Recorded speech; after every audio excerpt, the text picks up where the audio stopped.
Good day mga boss, mabilisang videos tayo mga boss. Welcome na naman sa ating mabilisang videos mga boss. At kung bago lang ako kayo sa aking channel, yan, bago yan, intro muna tayo.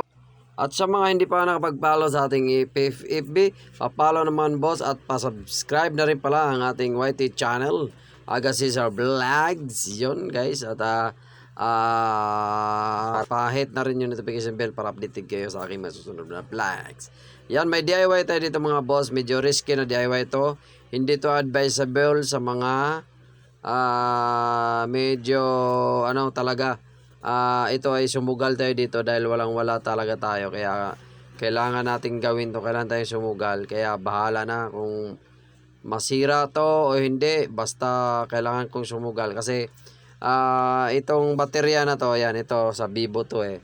Yung Vivo na to mga boss, sumugal kami dito kaso talo kami dito. Gawa ng ang issue dapat ito ay password lang, pa-erase lang na password.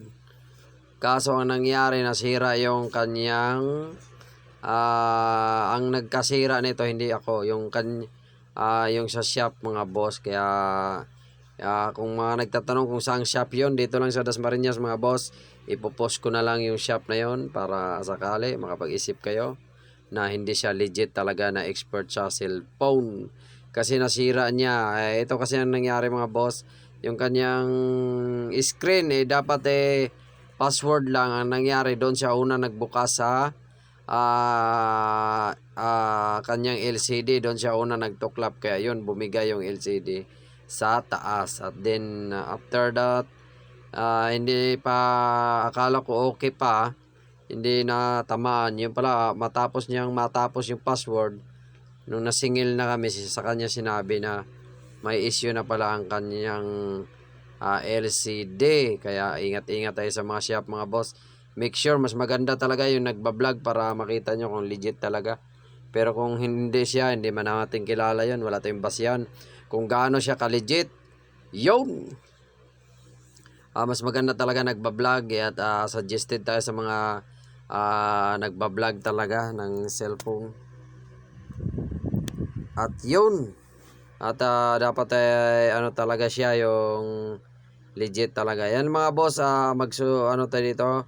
Magbaka sakali tayo dito na maayos. I-convert natin yung ating Infinix Hot 11 Play sa Vivo Y11. Yan mga boss.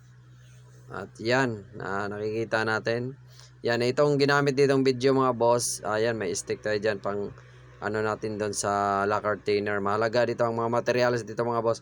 Kung magde-DIY kayo, bumili na rin kayo ng screw na maliliit na pangtanggal ng tornilyo, lacquer thinner.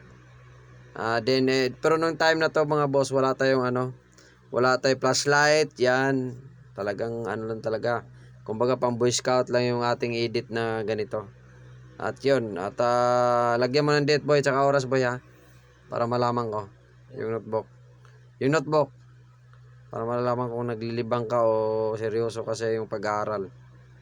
Pag nalaman hindi seryoso, di natin, parusahan kagad natin.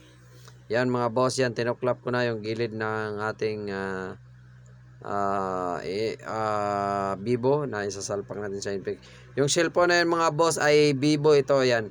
Pero yung papalitan natin ng baterya ay pang sa Infinix, yan. Ibig sabihin, kakahuyan na lang natin tong Vivo na to. Pero kung may Vivo na mabili tayong Vivo na pwede natin ibenta. At medyo may kunting kaalaman naman tayo sa elektronika. So, kailangan kasi ng mga kompletong gamit dito mga boss, like yung mga aparatos, yung mga lente na kasi maliliit ang parts ng mga cellphone. Medyo may kaliitan din, mas malaki pa yung mga amplifier. Yan. Inoona natin, sinusukat natin kung saan banda siya. Yan. Inahanap natin yung kanyang positive yan. At yan mga boss, at abangan nyo na lang ang next videos natin. At ipapakita natin sa inyo kung ano nang nangyari sa ating cellphone. Kung ito ba ay tagumpay. Yun, Aga Cesar Work. Save money, save time, peace. At ingat sa lahat. Chian Vlogs, Ella Bone, thank you! God bless sa inyo mga boss. Ingat lagi.